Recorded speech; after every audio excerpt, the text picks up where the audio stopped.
going on, everyone? Daniel Rodriguez here, aka Big D. It's time to review Limitless Season 1, Episode 2, titled Badge Gun. A spoiler review. If you have not seen the episode, go to cbs.com/limitless. Watch the full episode there. Thank you so much for joining me. And I know I'm 4 days late. Funeral, school stuff this week, movie stuff. It's been a very intense week, guys, so just sorry for being late. It usually doesn't happen like that every week. It doesn't happen. It was just this week was a very off week. And I got to catch up with like 12 other shows, so bear with me here, man. The next batch of, I'm going to do 2 each, and 2 do a review, rest, 2 do. So hopefully by Monday, all my shows, all the 10, 12 videos I have to do will be out. But the next batch is going to be Public Morals and the Bastard Executioner. So stay tuned for those. Anyway, Limitless, here we go. Should take me less than 2 minutes to recap the episode, give you my pros and cons and final score. If you have not seen my series premiere of Limitless review, link will be down below to check it out. So thanks again for joining me. Here we go. First off, Brian works for the FBI now, shall we say. He's an analyst, and he's like, aren't you going to take me out on the field? He's an analyst. Mike and Ike are his bodyguards. That's what he calls them.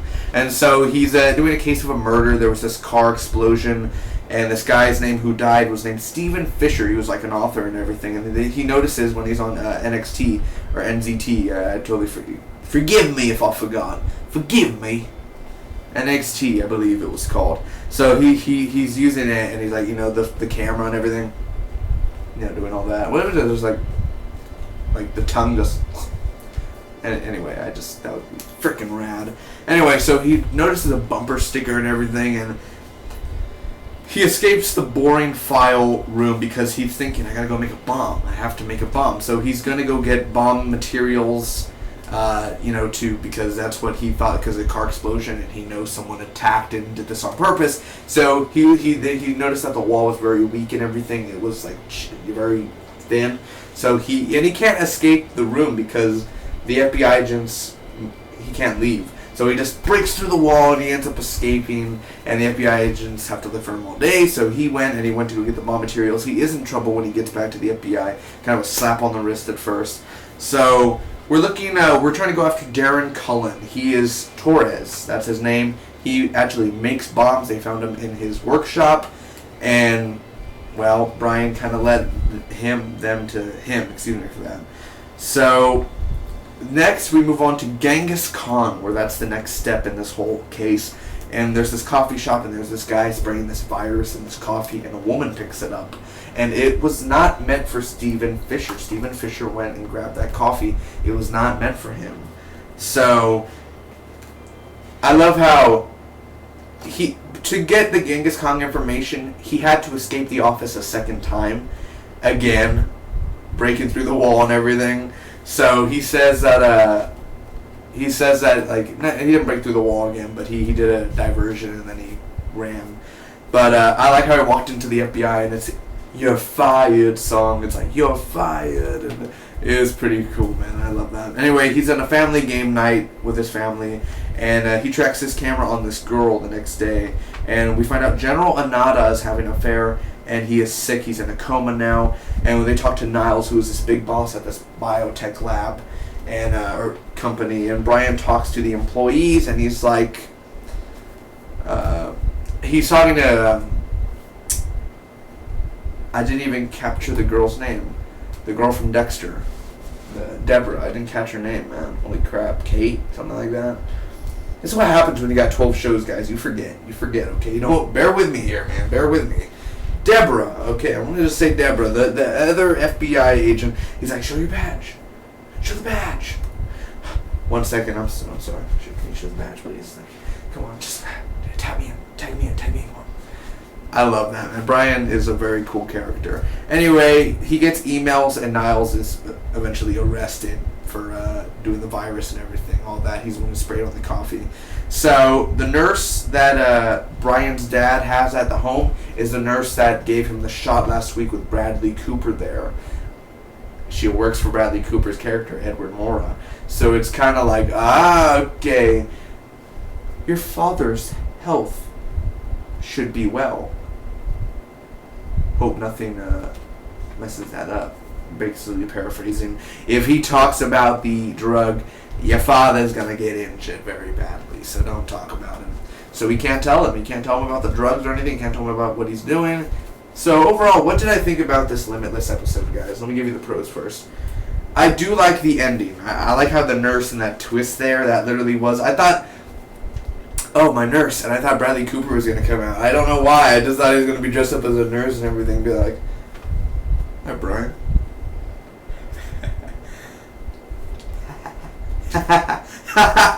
You know, but that didn't work out, man. But I still enjoy the ending a lot. The computer's crashing always. Every computer you go to, Edward Mora, NXT or something, NZT, it's just gonna, it's gonna crash. It's gonna do that on an airplane. Oh no! Woo, wait. That would be fun.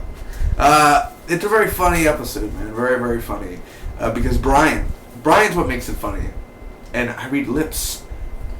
Brian equals terrible. I did not say that. Oh, I thought you said it.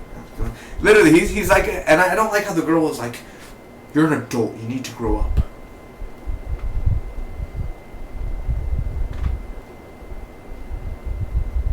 Excuse me? Are you the judge and executioner of life? Tell me to grow up? You live alone in your apartment with probably 40 cats stuffed in the closet. Your brother was a serial killer who worked for the... I mean, literally, your brother, Dexter Morgan, not a very good guy, Deborah. Okay? Either way, that was kind of going on, so I was like, who are you to tell me that I need to grow up? I'm living life, okay? I'm the one who takes a special drug. So either way, it was very funny.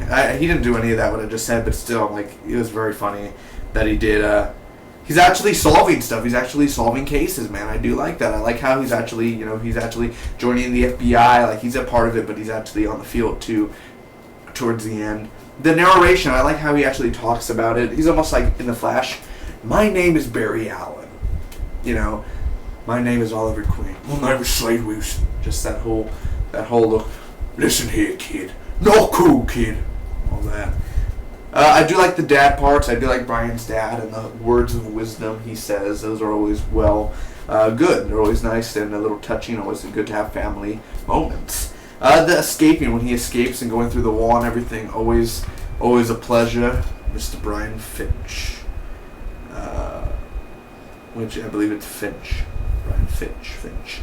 The editing, there's a lot of good editing here, and the map and the interactive way that they do the map and showing him travel around the city and everything, which is a lot of traveling, mind you. But I do like those whole the map layouts and everything. My only cons, really, the way he sprayed the coffee in the coffee shop. Nobody saw that. Nobody at all saw. Not one single person heard it. A guy just.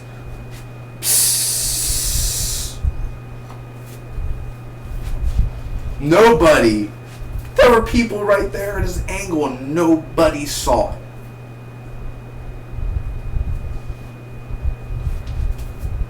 No cool, kid. Don't even say it's a TV show, man. No, it's not. It's not a TV show. It's a way of life, okay? So, the pacing wasn't very good for me, honestly, because they jumped around a lot with different suspects. First, it was Darren Cullen, and then it was the guy of some guy. Yeah, some guy. And then it was another guy. And then it was General Anada. And then it went to the guy at the end, Niles. So it was kind of like it's jumping around in suspects. Don't just... Literally, it's like, Scooby-Doo, that guy's the killer. And then at the end, it's a guy you never even heard of. It's kind of like, who are you? I would have got you if it wasn't for you meddling kids and your stupid dog. It's like, really, it's kind of like the guy who is the villain in this episode is somebody we've never even heard of, someone we've never even known. It leads to them. It's kind of like, no, just do somebody we know instead. That's just a problem for me in this episode per se. I'm not saying it's a bad episode or anything like that. It's not a bad episode, man. Not at all. but it just jumped around with different suspects. And one last comment: the General Anada thing, the whole affair and everything, they don't even mention it again. And he's in a coma, and they just never do. I guess he's just in a coma. There's nothing else about it. He's a general, and he's just, no one ever mentioned it again. It's kind of just there on the side, really. So, really, overall, I'm going to give this episode of Limitless Season 1, Episode 2, Batch Gun, a B-. It's just, it's good. It's okay. It's getting there on the okay verge. But it's a good episode, per se. You know, I enjoyed the premiere instead of this one. I'll take the premiere over this any day. But it's not a bad episode, honestly. I laughed, but Scream Queens, I saw the Scream Queens before Limitless, and I was more interactive with the show. I was laughing. I was interested in the story. For Limitless, I was just kind of sitting there watching it. I was just kind of observing, like, okay, yeah, you're solving the case. I've never seen that before, you know. Oh, so original. And so it's kind of, you know, the way he did his mind, everything. I love everything and how he learned that certain language and everything. Oh, yeah, that's all amazing. I love that. Show more of that, hopefully, next week. But again, the suspects, they went to Cullen, and he wasn't interesting, so we had acid on there. And then the Niles guy and the spraying the coffee, I was like, really? You sprayed the coffee with that? No one noticed? It's kind of like, some parts are just not working, and then some parts were. So then again, it's just a good episode, man. It was a really good episode. It was just not really good, but it was a good, not really good, but just a good episode. For sure, I'm excited for next week. I still love Limitless. I'm not hating on Limitless. I'm just saying this episode per se is good. It's just a good episode. But for sure, it was on the verge of going to be okay, but at the end, it's good. Thanks so much for watching. Hope you all enjoyed. Comment down below. Let me know what did you think about the Limitless episode, and check out the series premiere review. And Spock with you. Always see you next week for more.